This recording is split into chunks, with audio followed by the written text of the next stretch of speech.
Hello everyone welcome back to Telugu ఉద్యోగ సందేశాలు YouTube channel. మన యూట్యూబ్ ఛానల్లో government, private and IT related jobs సంబంధించిన నోటిఫికేషన్స్ అయితే ప్రతిరోజు పోస్ట్ చేయబడతాయి. సో లాస్ట్ వీడియోకి ఒక మంచి రెస్పాన్స్ అయితే వచ్చింది. సో ప్రతి ఒక్కరు వీడియోని లైక్ చేశారు, షేర్ కూడా చేయడం జరిగింది. నా heartful thanks to each and every subscriber. So ముందుగా నేను చెప్పేది ఏంటంటే, ఇప్పుడు ఎవరైతే వీడియోస్ చూస్తున్నారో కొత్త సబ్స్క్రైబర్స్ కానీ పాత సబ్స్క్రైబర్స్ కానీ, పాత సబ్స్క్రైబర్స్కి నా ప్రొఫైల్ గురించి తెలుసు, నేను ఎవరో తెలుసు. బట్ కొత్త సబ్స్క్రైబర్స్కి దయచేసి మన ఛానల్ డిస్క్రిప్షన్కి వెళ్ళి చూడండి, నా ప్రొఫైల్ గురించి తెలుస్తుంది. సో ఆఫ్టర్ దాట్ వీడియోస్ కనుక నచ్చితే మీరు లైక్ చేసి అలాగే షేర్ చేయండి, అలాగే సబ్స్క్రైబ్ చేసుకోండి. సో ఈరోజు మీ ముందుకు ఒక వండర్ఫుల్ జాబ్ ఆపర్చునిటీ అయితే రావడం జరిగింది. జస్ట్ ఇంటర్మీడియట్ నుండి సరిపోతుంది. ఇంటర్మీడియట్తో మీకు ఒక వండర్ఫుల్ జాబ్ ఆపర్చునిటీ, అది కూడా మీకు ఆంధ్రప్రదేశ్లో. సో నేను ఇమ్మీడియట్గా వీడియోలోకి వెళ్ళిపోదాం. చూసుకుంటే ఇక మనకు క్రైమ్ ఇన్వెస్టిగేషన్ డిపార్ట్మెంట్ నుంచి ఒక job opportunity, crime investigation department నుంచి.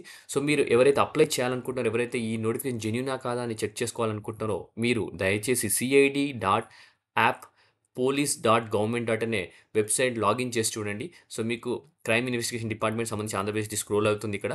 సో క్లియర్గా మీరు స్క్రోల్ చేస్తే కింద ఇక్కడ నోటిఫికేషన్ ఉంది. Notification of enrollment for home guards in CID department. మనకు హోమ్ గార్డ్ నోటిఫికేషన్ అండి ఇది. జస్ట్ ఇంటర్మీడియట్ పాస్ అయితే హోమ్ గార్డ్ జాబ్స్ అయితే కొట్టొచ్చు ఇక్కడ. సో ఈ నోటిఫికేషన్ పైన క్లిక్ చేద్దాం ఇప్పుడు. సో నోటిఫికేషన్ క్లిక్ చేసి మనకు PDF ఫైల్ అనేది ఓపెన్ అవుతుంది. సో చూసుకుంటే కనుక PDF ఫైల్కి సంబంధించి క్రైమ్ ఇన్వెస్టిగేషన్ డిపార్ట్మెంట్ ఆంధ్రప్రదేశ్ ఇది notification for enrollment of home guards అనమాట. మీకు డేట్ కూడా ఇక్కడ క్లియర్గా మెన్షన్ చేయడం జరిగింది. చూసుకుంటే కనుక 28th నిన్ననే ఈ నోటిఫికేషన్ రిలీజ్ అవ్వడం జరిగింది. ఈ డేట్ కూడా చూడండి, నోటిఫికేషన్ డేట్. అలాగే ఈ క్రైమ్ ఇన్వెస్టిగేషన్ డిపార్ట్మెంట్ సంబంధించి ఆంధ్రప్రదేశ్ 28 హోమ్ గార్డ్స్కి నోటిఫికేషన్ రిలీజ్ చేయడం జరిగింది. మల్టీ స్కిల్డ్ సంబంధించి వచ్చేసి మనకు home gourd category B technical and other trades అనమాట. టోటల్ నెంబర్ ఆఫ్ పోస్ట్ వచ్చేసి 28 అనమాట. ప్లేస్ ఆఫ్ పోస్టింగ్ కనుక చూసుకుంటే మనకు direct general of police, head quarters Mangalagiri అనమాట. అలాగే మీకు చూసుకుంటే విశాఖపట్నం, రాజమండ్రి అండ్ తిరుపతి, కర్నూలు, అలాగే గుంటూరు అండ్ నెల్లూరు, అలాగే విజయవాడలో కూడా పోస్టింగ్ ఉండొచ్చు ఈ 28 వేకెన్సీస్కి. మనకు మోడ్ ఆఫ్ అప్లికేషన్ చూసుకుందాం. మోడ్ ఆఫ్ అప్లికేషన్ కనుక చూసుకుంటే మనకు ఫ్రమ్ 1st మే నుంచి 15th మే వరకు అయితే, మిడ్ నైట్ వరకు అయితే మీరు మోడ్ ఆఫ్ అప్లికేషన్ సబ్మిట్ చేయొచ్చు. అప్లికేషన్ పీరియడ్ సబ్మిషన్ మోడ్ వచ్చేసి by hand or registered post. By hand అంటే మీరు ఫిజికల్గా మీరు కింద ఇచ్చిన ఆ ఫామ్ గురించి కూడా ఎక్స్ప్లెయిన్ చేస్తే, ఫామ్ ఫిలప్ చేసి ఆ ఫామ్ తీసుకొని మీరు director general of police crime investigation department Andhra Pradesh AP head quarters Mangalagiri head క్వార్టర్స్లో మీరు ఫిజికల్గా వెళ్ళి మీరు డాక్యుమెంట్ సబ్మిట్ చేయాల్సి ఉంటుంది. లేదంటే రిజిస్టర్ పోస్ట్ చేసినా సరిపోద్ది. ఆ డాక్యుమెంట్స్ వచ్చేసి మనకు 15th మే, నెక్స్ట్ మంత్ 15th మే లోపు అక్కడికి రీచ్ అయితే మీ అప్లికేషన్ కన్సిడర్ చేయబడుతుంది. ఓకే. సో ఎలిజిబిలిటీ కండిషన్స్లోకి వెళ్ళిపోదాం. చూసుకుంటే ఎలిజిబిలిటీ క్రైటీరియా ఏంటిది, అసలు ఈ హోమ్ గార్డ్కి ఎలిజిబిలిటీ క్రైటీరియా ఏంటి చూసుకుంటే కనుక, లోకల్ స్టేటస్ అంటే ఎవరైతే అప్లికేషన్ అప్లై చేస్తున్నారో ఆ person local resident of Andhra Pradesh అయి ఉండాలి. So local resident of Andhra Pradesh అయి ఉండాలి. సో మినిమం ఏజ్ క్రైటీరియా చూసుకుంటే 18 years, మాక్సిమం ఏజ్ క్రైటీరియా చూసుకుంటే 50 years అని క్లియర్గా మెన్షన్ చేశాడు. అది కూడా 1st మే 2025 వరకు మినిమం 18 years ఉన్న ప్రతి ఒక్క పర్సన్ అప్లై చేయొచ్చు. 18 ఏళ్ళ వయసు దాటిన ప్రతి ఒక్క పర్సన్ ఇంటర్మీడియట్తో 1st మే ఎవరైనా ప్రతి ఒక్కరు అప్లై చేయొచ్చు. Both male and female candidates apply చేయొచ్చు. ఇక్కడ క్లియర్గా మెన్షన్ చేశారు. ఎడ్యుకేషనల్ క్వాలిఫికేషన్ ఆల్రెడీ చెప్పాను, 10+2 ఉంటే సరిపోతుంది. ఇంటర్మీడియట్ ఉంటే సరిపోతుంది. Or equivalent from recognised board అని చెప్పారు. టెక్నికల్ రిక్వైర్మెంట్స్ చూసుకుంటే must have good computer knowledge. Simple అండి, 10+2 ఇవ్వాలి ప్రతి ఒక్క పర్సన్కి. మీకు MS office, internet typing, just కీప్యాడ్ను టైపింగ్ చేయడానికి వస్తే సరిపోతుంది. అలాగే MS ఆఫీస్ ఎక్సెల్ దాని గురించి తెలిస్తే సరిపోతుంది. పవర్ పాయింట్ ప్రజెంటేషన్ వీటన్నిటి గురించి. అలాగే ఇంకొకటి డ్రైవింగ్ లైసెన్స్ ఉంటే ఇంకా ఒక యాడెడ్ అడ్వాంటేజ్ ఉంది. మీకు డ్రైవింగ్ లైసెన్స్ ఉండాలి. Must possess a valid driving licence, light motor vehicle and heavy motor vehicle. Light motor vehicle అంటారు, దాని HMV అంటే హెవీ మోటార్ వెహికల్. ఈ రెండు ఉంటే సరిపోతుంది. అలాగే ఫిజికల్ స్టాండర్డ్స్ కూడా చూస్తారు. హైట్ వచ్చేసి 160 centimeters ఉండాలి మెన్, పురుషులు. అలాగే విమెన్ వచ్చేసి 150 centimeters ఉండాలి. రిలాక్సేషన్ ఆఫ్ 5 centimeters ఇన్ ఎస్టీస్ అనమాట. సో ఇక్కడ క్లియర్గా ఏం మెన్షన్ చేశారంటే, విమెన్కి 150 centimeters అయితే హైట్ ఉండాలి.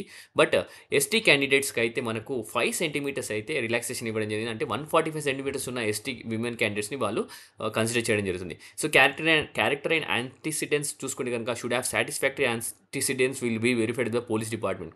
సో మీరు అప్లై చేసిన తర్వాత అప్లికేషన్ పోలీస్ డిపార్ట్మెంట్ అయితే వెరిఫై చేస్తారు. మీకు ఎక్కడ బ్యాడ్ రిమార్క్ అనేది ఉండొద్దు, వాళ్ళు వెరిఫికేషన్ చేస్తారు. సో దాని గురించి మీరు ఫాల్స్ ఇన్ఫర్మేషన్ అయితే ప్రొవైడ్ చేయకండి. మెడికల్ ఫిట్నెస్ కూడా ఉంటుంది. ఫిజికల్లీ ఫిట్ ఉండాలి, మెంటల్లీ కూడా మీరు ఫిట్ ఉండాల్సి ఉంటుంది. అలాగే ప్రిఫర్డ్ క్వాలిఫికేషన్ కనుక చూసుకుంటే BCA, BSc computers or MCA, BTech computers ఉన్న వారికి preferred, other IT related. So subscribers మీరు ఒకసారి ఆలోచించుకోవాల్సిన విషయం ఏంటంటే 10+2 ఇంటర్మీడియేట్ ఉంటే సరిపోతుంది. Mandatory qualification intermediate. But preferred అంటే ప్రిఫరెన్స్ ఎవరికిస్తారు? మీకు బీసీఏ, బీఎస్సీ కంప్యూటర్స్ కానీ, ఎంసీఏ, బీటెక్ కంప్యూటర్స్ అనేది ఏదైనా ఐటీ రిలేటెడ్‌లో మీకు ఎక్స్‌పీరియన్స్ గనుక ఉంటే మీకు ప్రిఫరెన్స్ ఇస్తారని క్లియర్‌గా ఇక్కడ మెన్షన్ చేశారు. ఇది మ్యాండేటరీ క్వాలిఫికేషన్ కాదు. Okay. So, application document check లిస్ట్‌కెళ్ళిపోదాం. ఇప్పుడు చూసుకుంటే గనక candidate must submit self attested copies of the following. So self attested copies అంటే ఏం లేదండి. సో, కింద మనకు 1-10 డాక్యుమెంట్స్ అయితే ఇక్కడ లిస్ట్ ప్రొవైడ్ చేశారు. ఈ 10 డాక్యుమెంట్స్ మీరు సంతకం పెట్టి మీ సిగ్నేచర్ చేసి ఆ సెట్ తీసుకొని ఎళ్ళాలి. ఒకటేమో ఫిల్డ్ ఇన్ అప్లికేషన్ ఫార్మ్. ఈ అప్లికేషన్ ఫార్మ్ కూడా స్క్రోల్ చేస్తే కింద ఉంది. అలాగే నేను వీడియో డిస్క్రిప్షన్‌లో కూడా పెడతా. ఎస్ఎస్‌సి మెట్రిక్యులేషన్ సర్టిఫికేట్, మీ 10థ్ క్లాస్ సర్టిఫికేట్, ఇంటర్మీడియేట్ సర్టిఫికేట్, ఏదైనా ఎడ్యుకేషనల్ సర్టిఫికేషన్స్ ఉంటే, అలాగే రెసిడెన్స్ సర్టిఫికేట్ కూడా కావాలి. రెసిడెన్స్ సర్టిఫికేట్ కూడా ఈ పీడీఎఫ్ ఫార్మ్‌లో ఉంది. క్యాస్ట్ సర్టిఫికేట్ మీ latest caste certificate as per government of Andhra Pradesh rules ప్రకారం మీ ఓబీసీయా, ఈడబ్ల్యూఎస్ఆ లేకుంటే SC, ST caste certificate provide చేయాలి. డ్రైవింగ్ లైసెన్స్ ఎలాగో మీకు తెలిసిందే. కంప్యూటర్ సర్టిఫికేషన్స్ ఏదైనా ఉంటే మీకు added advantage. Duly attested latest recent passport size photographs. So, 2 photographs అయితే కావాలా మీరు సంతకం పెట్టి. ఏదైనా అడిషనల్ టెక్నికల్ క్వాలిఫికేషన్ డాక్యుమెంట్స్ ఉంటే కూడా అది కూడా తీసుకెళ్ళండి. సో, ఈ 10 డాక్యుమెంట్స్ సెట్ వచ్చేసి మీరు అన్ని సంతకాలు పెట్టి తీసుకెళ్లాల్సి ఉంటుంది. సెలక్షన్ ప్రాసెస్‌లోకి వెళ్ళిపోదాం గైస్. చూసుకుంటే మనకు అప్లికేషన్ సబ్మిట్ చేసిన తర్వాత మీకు అప్లికేషన్ స్క్రూటినీ చేయడం జరుగుతుంది. ఒక సర్టెన్ టీమ్ స్క్రూటినీ చేస్తారు ఆ అప్లికేషన్స్‌ని. సర్టిఫికేట్ వెరిఫికేషన్ వచ్చేసి అన్ని ఒరిజినల్ డాక్యుమెంట్స్ వెరిఫై చేస్తారు. మీరు ఒరిజినల్ డాక్యుమెంట్స్ ప్రొవైడ్ చేయకపోతే మీకు క్యాండిడేట్స్ క్యాన్సిల్ అవుతుంది. అలాగే ఫిజికల్ మెజర్మెంట్ టెస్ట్ కూడా ఉంటుంది. అది ఆల్రెడీ చెప్పడం జరిగింది. అలాగే స్కిల్ టెస్ట్ ఉంటుంది. స్కిల్ టెస్ట్ వచ్చేసి కంప్యూటర్ నాలెడ్జ్ టెస్ట్ ఉంటుంది. Proficiency in MS office, internet browsing, other computer application, typing, drafting etcetera అవన్నీ చెక్ చేయడం జరుగుతుంది. Driving test, practical driving test కూడా ఉంటుంది. ఒకవేళ మిమ్మల్ని సెలెక్ట్ చేస్తే కనుక అవన్నీ క్లియర్ అవ్వాల్సి ఉంటుంది. సో, జనరల్ ఇన్స్ట్రక్షన్ క్లియర్‌గా ఇక్కడ మెన్షన్ చేశారు. Decision of the DGP, CID, AP in selection process final and binding. So, DGP వాళ్ళు సెలెక్ట్ చేయడం జరుగుతుంది. సో, వాళ్ళ డెసిషనే ఫైనల్ అనమాట. మీరు ఎవరి ఇన్‌ఫ్లుయెన్స్ తీసుకెళ్ళి నాకు అతను జాబ్ ఇప్పిస్తాడు ఇవన్నీ మీరు అక్కడ రికమెండేషన్స్ అవి ఏవి నడవవు. సో, టోటల్లీ ఇది డీజీపీ వారి చేతిలోనే ఉంటుంది. ఒకవేళ మీరు మెరిట్‌గా పెర్ఫార్మన్స్ చేస్తే candidates are advise to ensure eligibility before applying. So, మీకు ఎలిజిబిలిటీ ఆల్రెడీ క్లియర్‌గా మెన్షన్ చేశాను. So, no TA will be provided for attending the selection process. Selection ప్రాసెస్‌కి ఎవరైతే అటెండ్ అవుతారో వాళ్ళకు ట్రావెలింగ్ అలయన్స్ గాని, డీఎన్ఎస్ అలయన్స్ అని ఏమి ఇవ్వనని క్లియర్‌గా మెన్షన్ చేయడం జరుగుతుంది. So, okay. So, application process మీకు తెలిసిందే. 1st మే అండ్ ఎండ్స్ వచ్చేసి 15th మే అని క్లియర్‌గా మెన్షన్ చేశారు. స్కిల్ టెస్ట్ కూడా క్లియర్‌గా నేను మీకు ఎక్స్‌ప్లెయిన్ చేశాను. సో, ఇప్పుడు మనం చూసుకుంటే గనక లోకల్ క్యాండిడేట్ డెఫినిషన్ ఇక్కడ ఉంది క్లియర్‌గా. లోకల్ క్యాండిడేట్ ఎవరు అనేది క్లియర్‌గా డెఫినిషన్ ఉంది ఇక్కడ. అది ఒకసారి చూసుకోండి. దాంతో పాటు మీకు అనెక్షర్ ఏలో స్కూల్ సర్టిఫికేట్ ఉంది.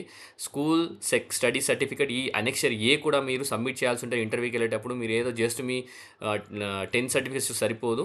స్కూల్ స్టడీ సర్టిఫికేట్ అనేది ఇక్కడ మీరు మాన్యువల్‌గా ఫిల్ చేయాలి. డౌన్లోడ్ చేసుకొని name of student, father's name వేసి ఇక్కడ మీరు ఎక్కడెక్కడ ఏం చదివారని సర్టిఫికేట్స్ ఫిల్ చేసేసేసి మీరు ఇక్కడ signature of the head of the education institute మీ ప్రిన్సిపల్‌తో సంతకం పెట్టించి తీసుకెళ్లాల్సి ఉంటుంది.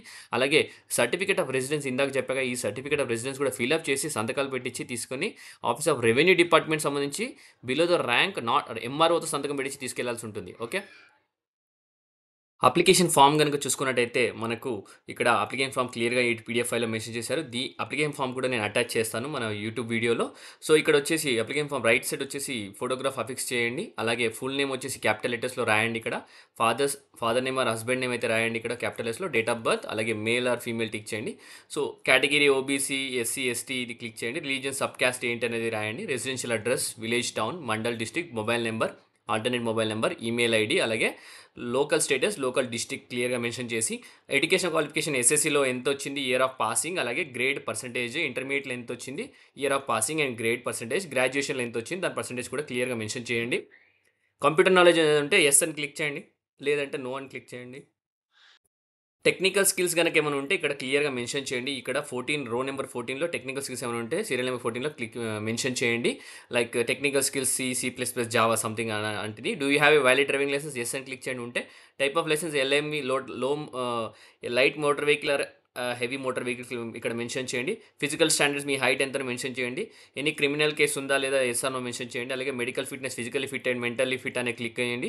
డాక్యుమెంట్స్ ఏవేవైతే ఎన్‌క్లోజ్ చేస్తున్నారో ఈ అప్లికేషన్ ఫామ్‌తో పాటు డాక్యుమెంట్స్ ఏదైతే మనం క్లియర్‌గా ఇదివరకు నేను చెప్పాను కదా 10 డాక్యుమెంట్స్ ఏవైతే ఉన్నాయో అవన్నీ సెల్ఫ్ అటెస్ట్ చేసి ఇక్కడ ఎన్‌క్లోజ్ చేయండి.